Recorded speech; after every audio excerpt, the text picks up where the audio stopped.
Well, hello, my next level friends. Super happy to be here with you tonight.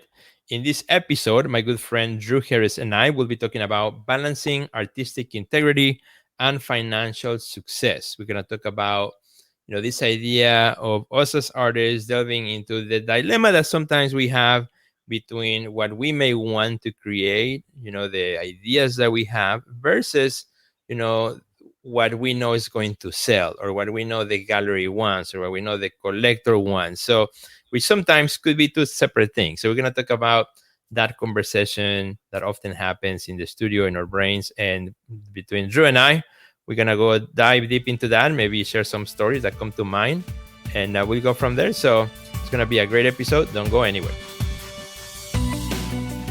Resources, inspiring interviews, business practices, and practical advice to take your art career to the next level. Join Sergio Gomez in today's Artist Next Level and get ready to take control of your career.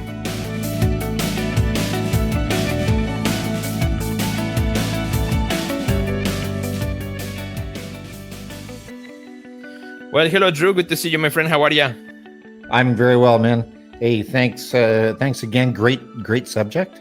We're going to have plenty to talk about on this one.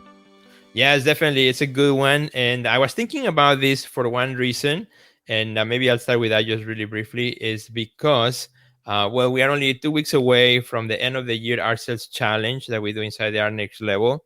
And I know you and I, we've been talking about that with Dr. Ana Gomez, which we are going to be leading this challenge. It's a challenge that is going to be exciting.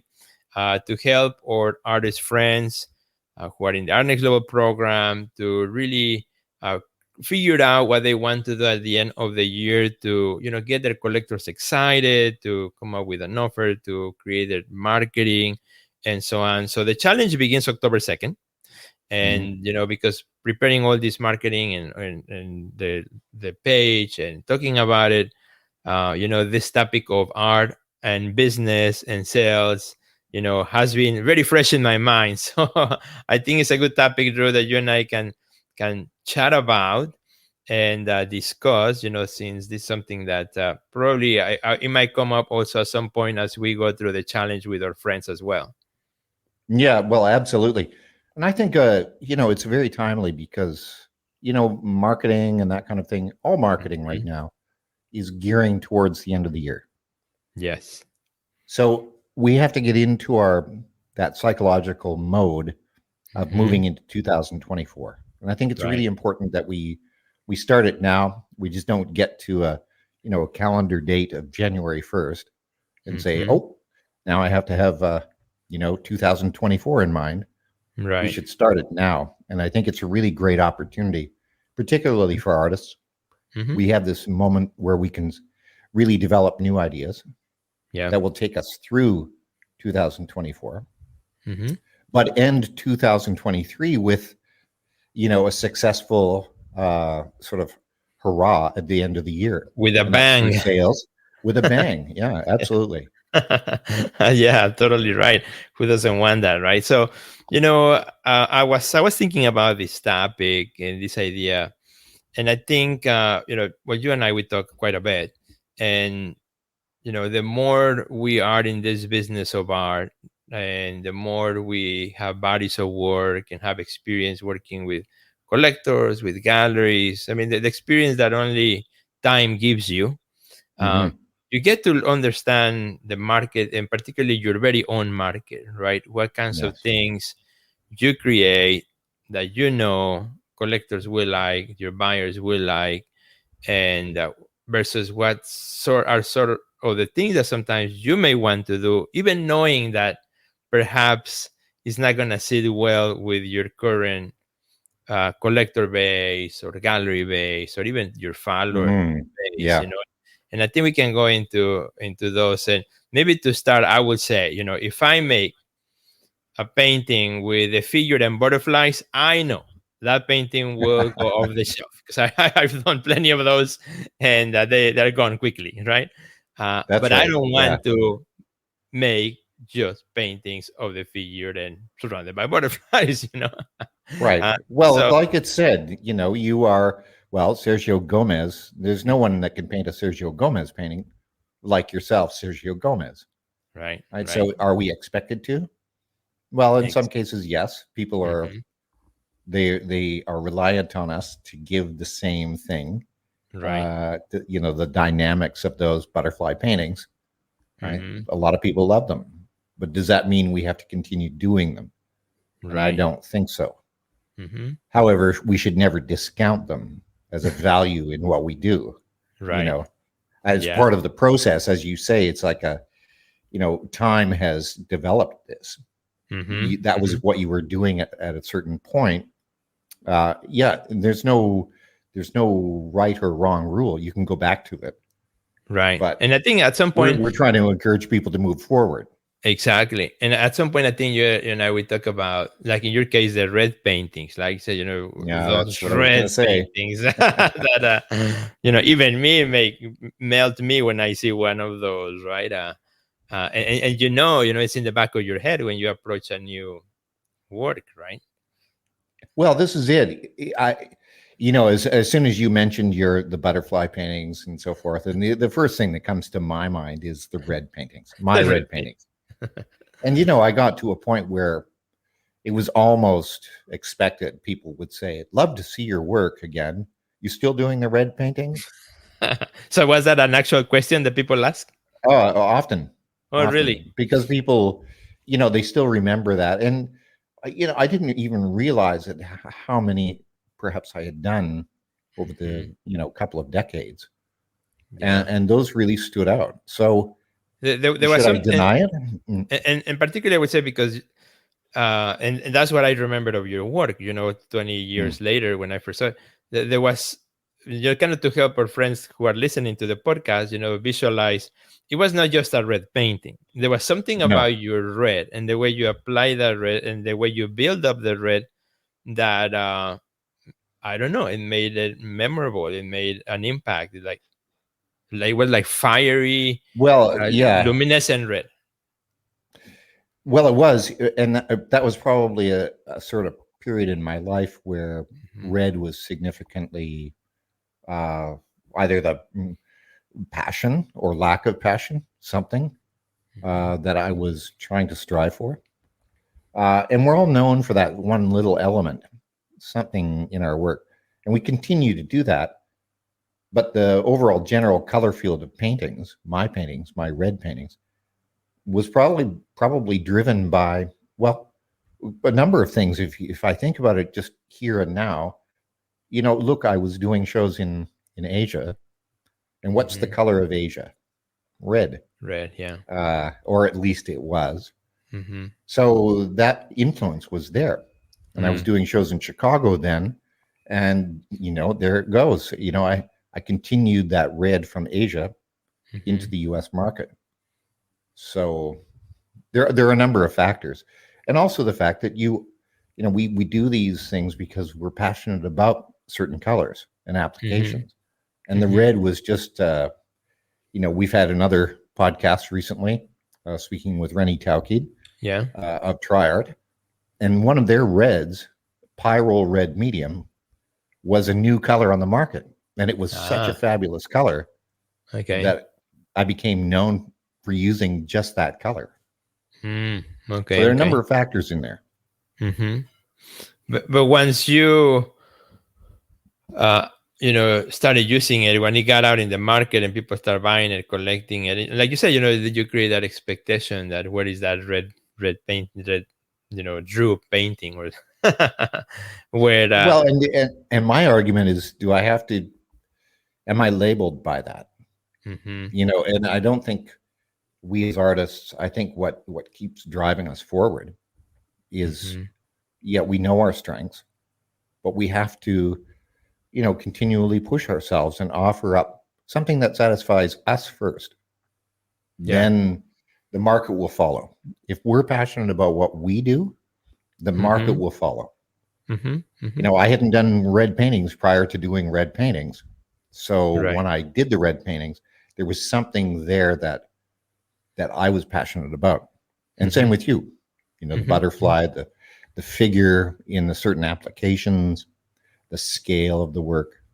You did it for a reason. And then the public sees that, but they almost forget something that was done prior to it. Right.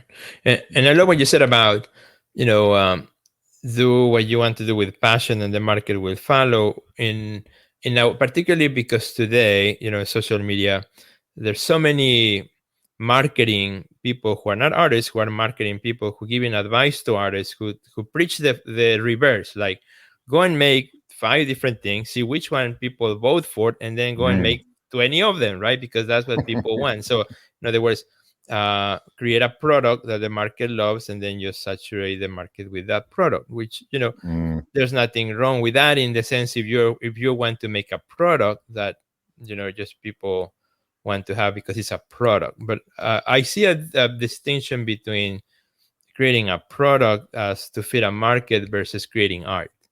And I think here in this podcast we're talking about the latter, that idea of art as the expression of the artist, not necessarily as a product that fits a market, that fits a particular market niche. Yeah. Well, I think, to be honest with you, Sergio, I mean, I'm constantly, as we both are, and many of us are, we're consciously conscious, of this being trapped into a certain metaphors in our work, or stylings or colors. Right. And it's a huge fear of mine. I mean, I don't want to be labeled into one particular genre or style of work. I have to grow. This is our job. We're explorers. And I think the public, I've had comments in the past where they've come to shows, a year after I've had my last show in a gallery, and I'll, a year later I'm doing this show, and I've had collectors come and say, well, it's not like the last show. And I'll say, was I expected to? Yeah. And I think that's an education that we have to provide clients as well, right? You have to be able to tell the client or collectors, this is how you are growing. Right. And they grow along with you. So they, they might not like every series. That doesn't matter. Right. But they have to know that you are growing. Yeah. Yeah. And it's not purely about economics. Right. Yeah. And, and as artists, we evolve, right? And evolution is part of what we do. In my case, for example, when I started creating a specific type of work that was more on the social commentary, very direct on immigration, for example, I knew, I was taking a departure from my other more spiritual, beautiful, figurative, abstraction work, where the immigration issue was going to touch on a subject that for many people was touchy, for others, was something that they might not be comfortable speaking about or talking about. But I wanted, because as an artist, I was looking what was going on, and it was important to me, and I was using it as a filter, to create this body work. And that's kind of what started this immigration series, where it started with one article that I read in the I think it was Time magazine, of how many children die at the border.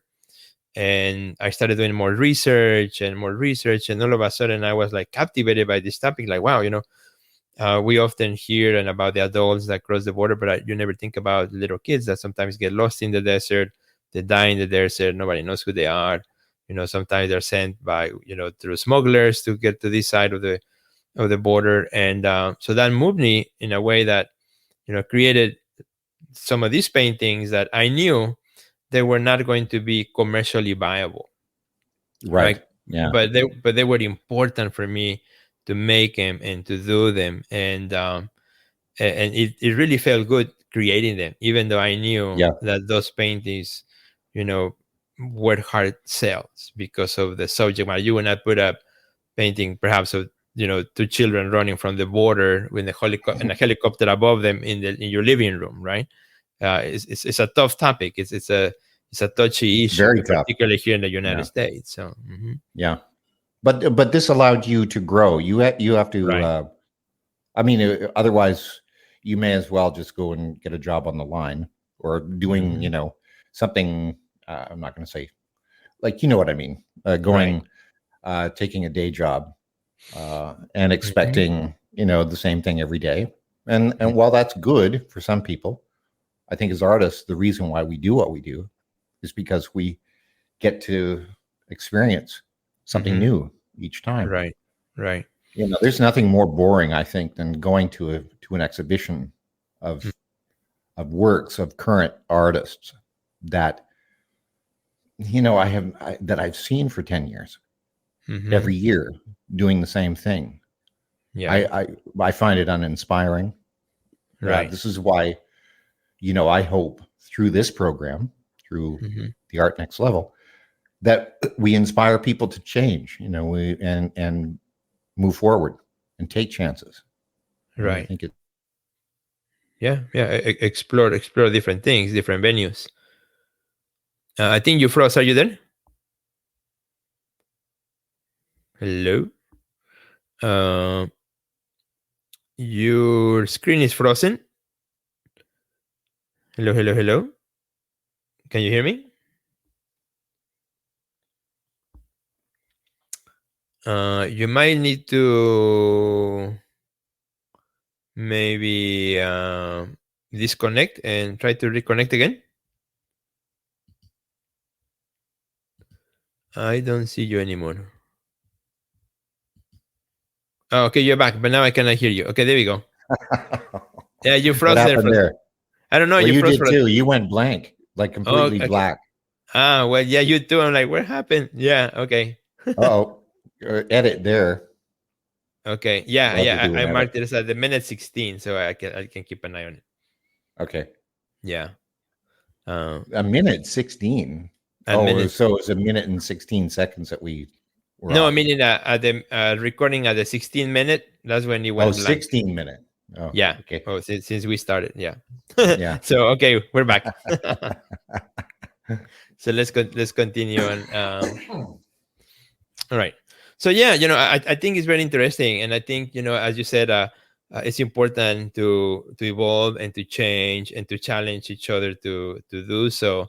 And sometimes is when you take those departures that you may find the benefits later on and not immediately. And sometimes those departures might lead to some exciting things, and sometimes they might not lead to anything good. I have done bodies of work where I did a departure. I remember one specifically that I thought it totally failed, where I thought I'm gonna go minimal, right? And I think I was looking at a lot of minimal artists, and I was inspired by minimalism. So I did like a minimal series that went nowhere. It was, I mean, I ended up repainting all those paintings. I couldn't sell any of them. I couldn't show any of them, like in the gallery. It's a risk I took, and the risk led me to nowhere other to understand a little bit more about what I make and really what the direction I was taking was perhaps not the right one, right? In the contrary, when I did the series of the immigration, when I started that series and then as it went, it's a series that really opened the doors for museum shows. That series. There was more meat to the discussion. Yeah, the museums were interested in the topic, right? It was a relevant topic. So that's right. But you never know, like you take a departure and sometimes it works, you take the chance, but sometimes it may not work, but you have to be okay with taking that risk. But I think it's also, this is a good, valid point, and I'm glad you brought it up, because I think, I've had dealers, art, galleries and stuff come to my studios over the years, and they'll say, where's that piece that here? And they show it to me on my phone. Or on their phone, and I say, well, I painted over it. And they go, why? And I say, well, because to me it wasn't a resolved painting. It wasn't something that I would be happy with putting in the market. And I could also tell that at the time there was no response. So I thought, well, instead of just storing it away, I'll just repaint it, because there's elements of it that can be reborn. Yeah. So I've been accused many times. People have come and said, "Where's that painting? Is that available?" And I'll say, "No, well, it's not even no longer. It's I repainted it." It's And I gone. think that this is a really good point for artists that have spent, a better part of 2023 working, doing art. Not everything is done. Not everything is perfect. Yeah. Right. So if you have an opportunity really to reinvent yourself with existing work, even in this challenge that's coming up, don't overlook some of the work that you've been doing throughout the year that you've kind of set aside. Bring them back. Think about these as part of the challenge to getting them into the proper, eyes and ears up there in the market. Yeah. You can redevelop elements of each painting into something new. And that takes us into 2024. How exciting is that? One of those little experiments may just spark your next series for 2024. Yeah. And it's funny you mentioned that, because probably while you were asleep, we are in opposite sides of the world. While you were sleeping this morning, and in my daily thought that I write for the Next Level community, every morning I do a little piece of writing on a daily thought. The title of it was "The Art That Never Saw the Light of Day." And it's interesting. Exactly about what you just said about the artwork that we create that ends up in a corner in the studio, and then we repaint or repurpose or throw away. And kind of my point was, maybe give it before you do that, give it some time, because again, you might need it. Don't discard it like right away. Maybe put away. Yeah, we all have the ability to do so, get rid of it, repaint it, but not so fast, not so quickly. Give it some thought. So it's exactly what you said. It's funny because it's something that I wrote about this morning. And I think honestly, when we're in a transition period and we're not working on any specific body of work, and we do have these, how would I say, I guess the day olds, right, as it were, stored away, and you think, oh well, those are rejects. Well, they're actually, they have got some of the best elements in them because they're the ones that challenged us the most. And don't, you say don't throw them, don't throw them away, don't discard them, don't, I say don't discard all of it. You can discard some of it by repainting out, but there's often a little element in your work that is consistent. That is really working. So but really take a look at these pieces and then just rethink them. Yeah. But keep those really special moments that are in that painting as part of, and it will lead you to something new. Yeah. Every layer of information that we put on that surface, it's part of the history of the painting, right? It's part of the history that continues to build up. You're telling a story. And in order to see the work that people look at on the wall, it's all the history that's behind it that they will never see or imagine that is there. Which and some of these paintings, completely different. Yeah. Well, I think in some cases, I've taken a painting where I've just stood in front of it for months, looking at it, thinking, "There's something wrong with this. It's just not working. It's dead. It feels dead. It feels tired." Right. And the next thing you know, I take a half a day working on it in areas, and it becomes sort of my next feature piece. In the next show. Right. I remember, like, when I was in art school, sometimes, at the end of the semester, were some students who were, just taking painting just for the fun of it, would just come and leave the painting behind because they were not really art majors. So I would go and pick up those paintings, regesso them, and now they became my paintings. I did something else. But behind my painting, there's like this other student painting that never made the day of light. It's funny, huh? Yeah. I've had experiences where I was in Australia and I was doing a show in Melbourne. This is really early in my career. Like, 1990 or 91, something like that. I was doing this really small show, and somebody liked my work. They had a painting that had been done by somebody else. And they said, we really don't like this painting. What would you do with it? How could you make it new? And I said, well, I can take a look at it. Just leave it with me. And about 2 days later, I presented the painting back again. And I had taken out probably 98% of the painting and left only one little element. And it was the eye of a dog. The painting was of a dog that they didn't like. So I left this eye of a dog in the painting and then just recreated the painting. But I left that one element. Yeah. And they were blown away. They just went, wow, what was going to be thrown to the trash now has become something we will put on the wall. And now it tells a story. Exactly. Even better. I love that. I love that. Now, let's talk also a little bit about the other side of the coin too. While we want to do these things and we want to have the freedom of expression and create what we want to create, the reality too is that as artists, sometimes, as we look at, for example, a season that we come in end of the year and what the collectors might be expecting or may wanting. And if you need to create sales because that's what you got to do to pay your studio, to pay, the reality is that, we have to also think about the market and in those cases, see what is also the smart thing to work on that you still are passionate about because it's your work and it's something that you may want to do. Yeah. But considering also, what the market, could actually support at a particular time, particularly when you are in a situation where sales are really important at the moment. Yeah, and I think that, we're all going through that together around the world. It's not just isolated to any one market or any one sort of level of artist, whether you're emerging or mid-career or even senior artist. I think we're all facing that at the moment. We've got, we have to cater to the markets.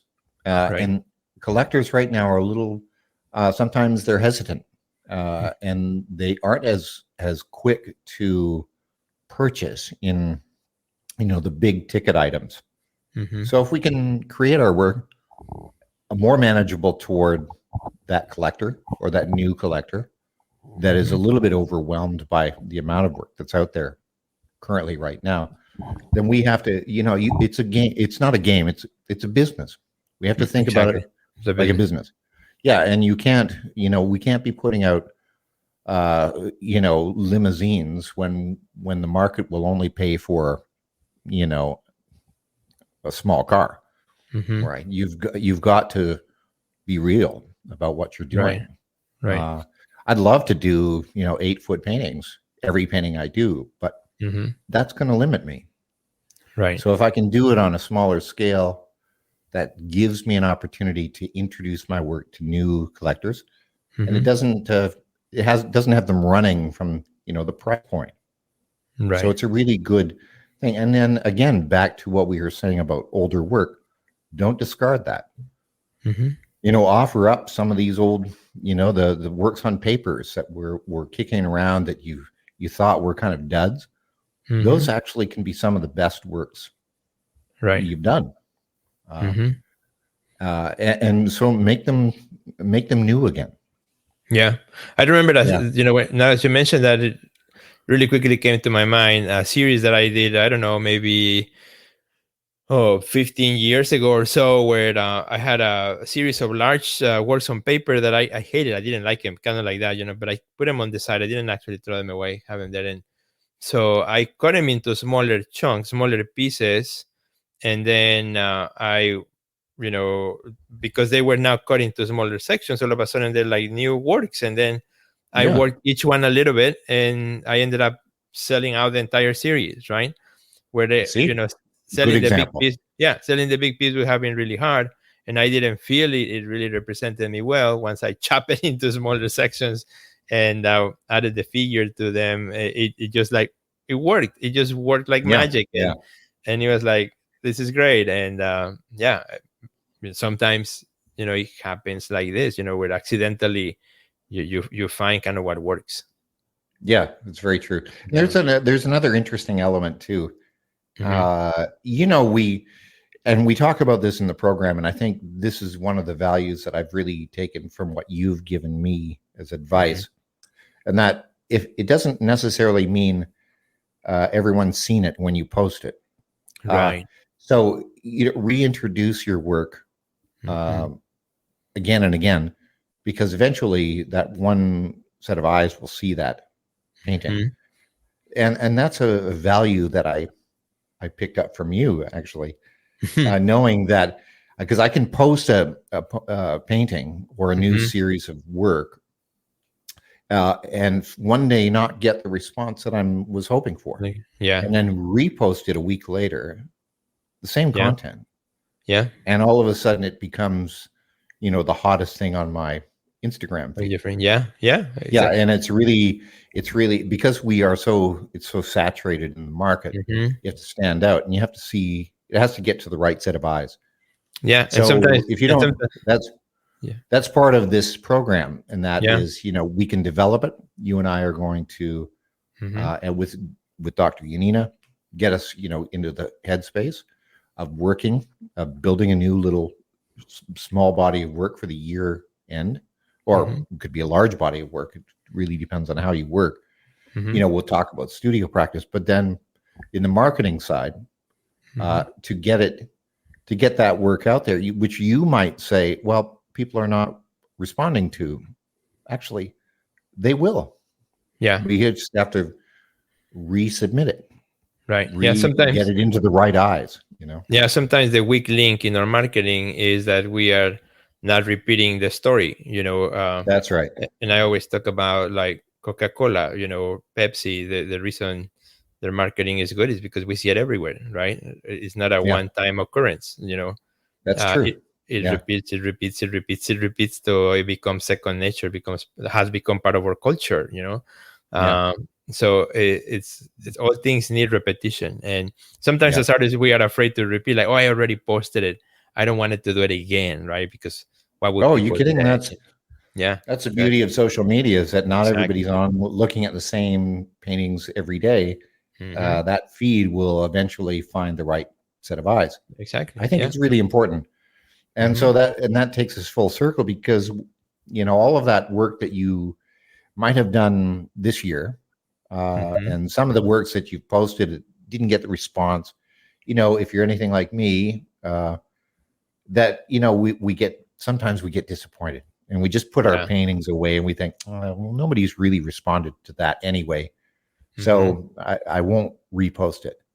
Yeah. But if I do, or if I rebuild that painting slightly into a new sort of energized body of work, all of a sudden people start responding. Yeah.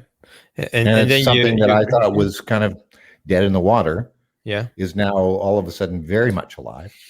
Right. And then you update your presentation, your marketing, how you're going to put it out in the world. And that leads us, that leads us to the perfect end of the year, as we're looking at this end of the year, art sales challenge. That's exactly what we're going to do. And what's different about this year, which I'm very excited about versus previous years of the challenge, because we've been doing it for about now 7 years in a row, and it's been really great, is that while in the past we have focused on the small works, this year we are expanding it. So, artists can use, as you mentioned, big works or recycle works, things that you have retouched or remastered in some way. You could also, some artists might choose to release, for example, prints or a limited edition, or there's so many options. Or somebody might want to do an open studio, and that would be their big event. So the whole idea is, whatever you pick one thing you want to do, and then we'll help you build the momentum, the excitement. So you got to be excited first.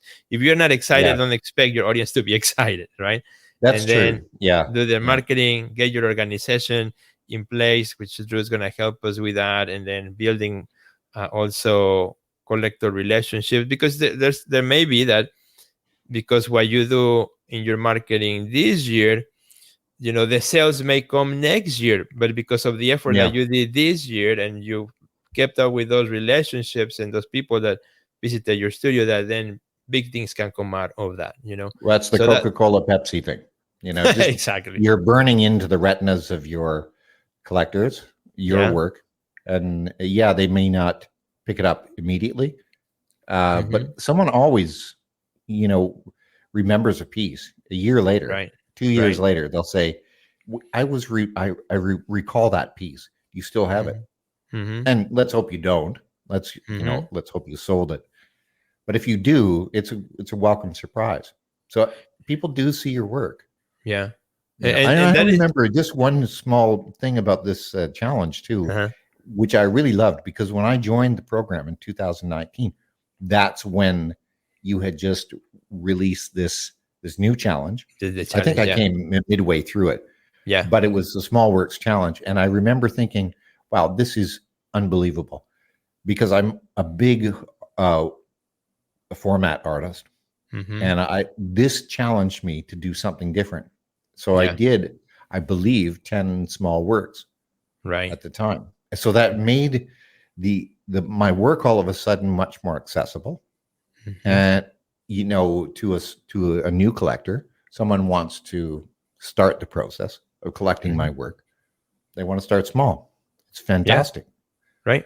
So now Because that you've opened it up to a big market, you know, you can do anything. yeah, Uh, because how it could be, exciting.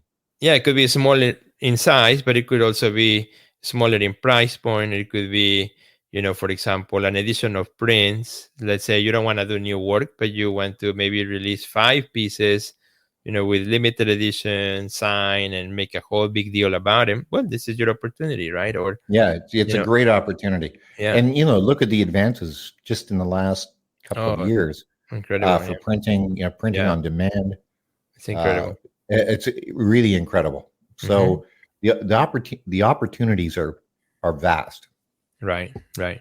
So it's So not coming just from the yeah, paintings you're doing. It's the sort of byproduct of that. absolutely. Yeah.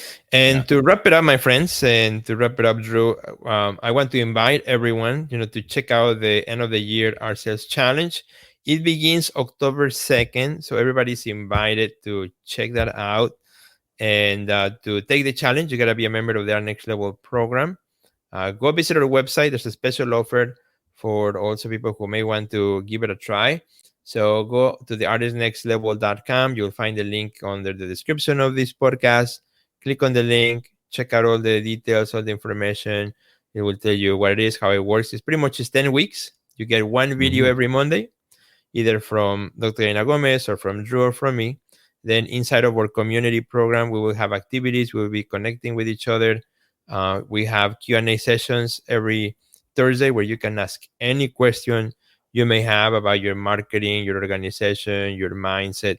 And, we answer. We're there. And also we have what we call circles, which is pretty much a little mini chat for Drew, for Dr. and for myself, where you can also post a question specific to any of us, and we will answer for you. We will help you out. The whole purpose also of this challenge is, of course, to make sales, but also to build a sense of community and Yes. support. And you will come out after those 10 weeks with great friends as well, which is something that happens all the time, every time, for those who participate. And we have artists who just come for that challenge every year, and they love it, have a great time, they do really well, and they expand their network, in their community, which is Yeah. fun. Yeah. Mm-hmm. Yeah, it's a great. This one's going to be a really great challenge because you've opened it up to multiple forms of, Yeah. large work or print, or as you say. So I'm really encouraging people to do this. It's exciting for me as a facilitator, because I get to see these ideas develop. You must Right. feel the same. Yeah, You must, absolutely. when And you see how people are responding and getting the question marks in their heads, the yeah. light bulbs go off, and you go, I could do that too. How Mm-hmm. exciting. And I get ideas So too, because just like mm, everybody else in the community, I'm doing the challenge myself. And it's fun because everybody gets to see what I do, because I do the marketing in my right. social media. They get to see me also struggling with, like, oh, shoot, what should I do with this, with that? It's we all kind of in the same boat, right? We're all riding the Yeah. boat together, and that is really fun. It's a community. That's what it's called, is why it's a community. Right. We're all supporting one another. You can't have a Mhm. community without people. So, Exactly. And yeah. it's different in which, we're not just like, let's say, 2 3 marketing people telling artists what to do. We have extensive marketing experience because we have come Mhm. from the marketing world, but Yeah. we are artists and we are professionals, and we understand the artist's brain, and that makes a big difference. How we approach. That's right. Yeah, and you can go to just a reminder to go to our podcast, listen to the many dozens, if not hundreds, of podcasts out there talking about specific, with artists that have taken the challenges and done really well, the products that they're using. So there's a really big resource right there. Yeah, absolutely. So thank you, my friends. Thank you, Drew, for diving into this topic with me. I think it was really fun to talk about, the implications of what we want to do, what the market wants. And at the end of the day, it's your decision, right? It's our decision that you always have to listen to your gut. What does your gut says, right? As well. And be mindful of that. Yeah. So I'm welcoming everybody. Absolutely. All right, my friends. Well, have a great rest of your day. Thank you, Drew, for joining us. Thank you to all our friends. My friend. We'll see you in the next episode, which is going to be really awesome. And I think we have actually, before we go, we're going to have a special guest in the next episode. So it's going to be good. Don't go anywhere. It's going to come back. Just say come back. All right. All right. Well, see you, my friends. We'll see you at the next level.